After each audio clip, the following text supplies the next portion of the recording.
I have around 1800 mythical glory points, and if you have subbed to my gaming channel, you might already know that. And this video will be specifically on the mistakes that I made and tell you how I managed to earn these points by learning from my mistakes. Boom, bam, bop, bada bop, boom. Hi guys, Kazuki here, and this video will be based on some of the mistakes that I have seen many players make and ultimately lose the game. So let me start by telling you 5 mistakes from every role that I avoid when playing mlbb. Before starting this topic, you should note that drafting is a crucial part of the game. You can always decide the outcome of the game by watching the draft picks. So always try to keep updated on the meta heroes pick and ban. I would like to keep the video short and to the point. So let's start with the mistakes of the jungler role. The first point that I want to mention is not understanding your hero jungling ability. This applies to any jungler that you want to use. And to explain this point, I will be taking Sun as he is an average performing jungler. I know Sun is not very suitable for early games, so all I need to do here is farm fast and get the DHs. I have also made this mistake many times while trying to outperform and got countered instead.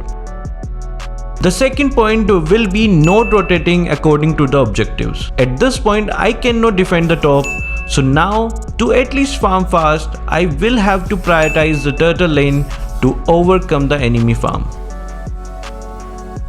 Third will be not realizing your hero's weakness. Some heroes are strong while others are weak in the early game. And the enemy realized that I was weak in the early game, so I decided to invade my raid. And they even managed to get Franco earlier. Now that you have already selected the hero, there is no going back. And Sun's clone does give a decent amount of gold and experience that can actually help the enemy to farm faster. So it was better to back off and farm to get stronger. In fourth, we have getting shut down. Many a time as jungler, we get greedy and try to get every enemy hero and end up getting shut down. But this is actually bad. Getting shut down gives the enemies more gold than usual, and this will also change the course of the game.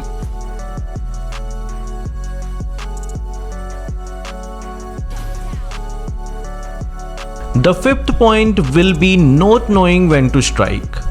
Sun is not the hero that is mostly known to quickly finish off the enemies, but he can do so if you know when to strike properly. Many people don't know how to keep patience and correctly take advantage of the situation. Let me show you. All the patience and farming from the start of the game made me take advantage. I managed to get triple kill just by avoiding the mistakes as a jungler. Now let me get one of the most ignored role that most players don't value much. Yes, I am talking about the roamers. And let me tell you some of the mistakes. The first one will be sticking to their lanes.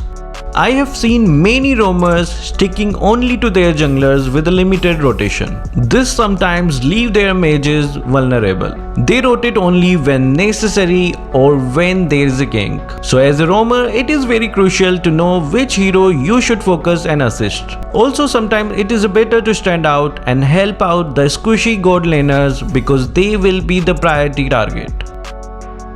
The second point is neglecting the threat at hand. You can take examples of roamer like Tigreal and Franco that they will try to invade the buff almost 80% of the time. I have seen many roamers not trying to shield the buff and just try to kill it instead. This becomes a waste of time when the enemy becomes successful in disturbing and securing the farm. And with this, I will move to the third mistake many roamers make. That is not checking the bushes or giving vision to their teammates. I almost consider it to be one of the worst gameplays ever and would likely get disappointed when paired with them. The fourth point will be about rotation. Mostly roamers tend to make a mistake while rotating. An objective like a turtle is to be prioritized in the early game to get the upper hand in the ganks. You get a bonus shield and gold for the whole team. And that I think is better than getting a kill. The fifth mistake will be not having a proper map sense. Most roamers can do quite well in initiating team fights, so having a proper map sense is a must. Planning or predicting a gang before happening. Shielding, guarding and making a way for escape also can be possible if your roamer has a proper map sense. Let's now move to the experienced laners. Heroes that need to earn experience and get their levels high quickly suit this lane.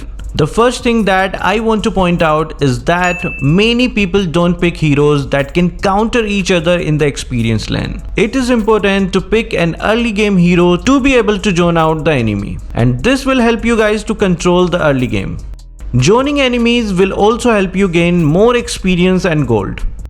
The second mistake that I want to point out is experienced laners mostly try to solo 1 versus 5. I know you might be strong with your own hero, but opponents have brains too. And that is the main mistakes many players make. This makes me point out the third mistakes every experienced laners make. That is dying.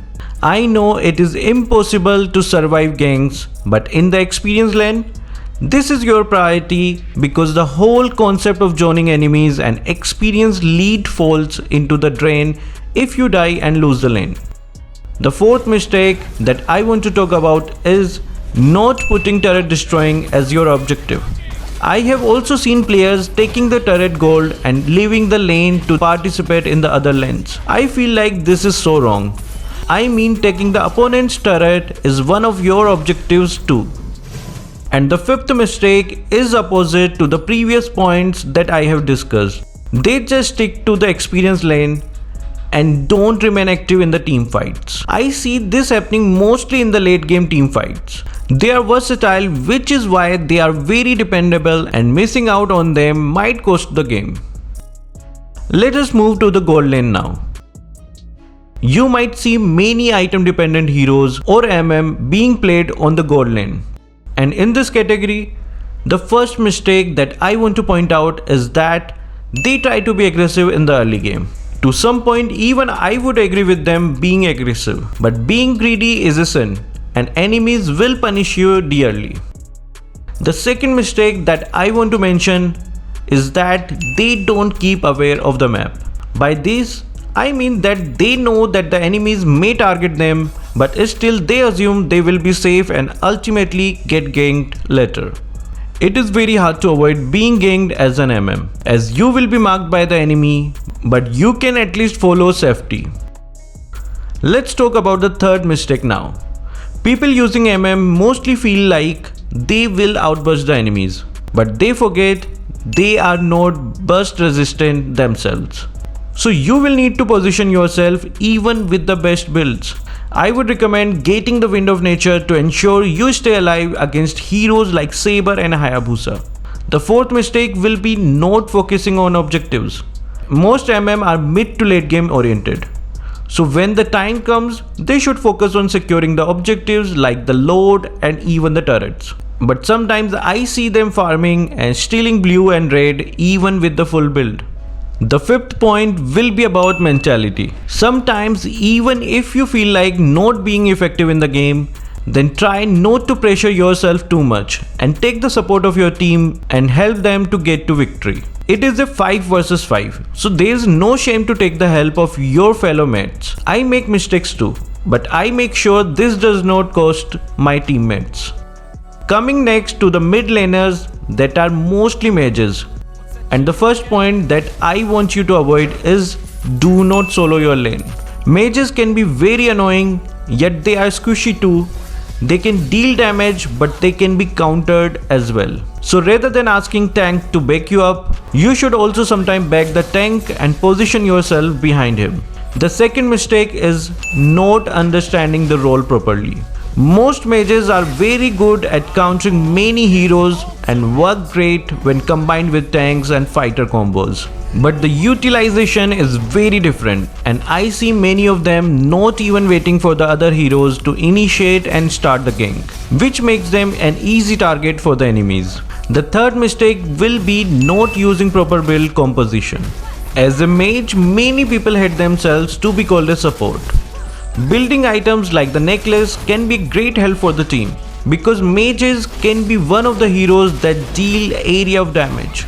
They have a great potential for being an effective support for the team. On fourth, I want to point out that most people don't realize that mages, even if squishy, are very essential to deal damage in the late game. Heroes like Kagura can get an MM just by using a proper combo, so it is really essential to realize the strength of the mages you play. The fifth point that I want to mention is that they don't know how to properly counter the enemy. Many mages can counter a hero so easily, like Lunox against tanks, so it is very important to know which mages are in the meta and practice almost every mages you can to be effective for your team. So these were some of my suggestions for avoiding mistakes in every role that playing mlbb. I hope this was helpful. Thank you guys for watching. Keep supporting Kazuki Official.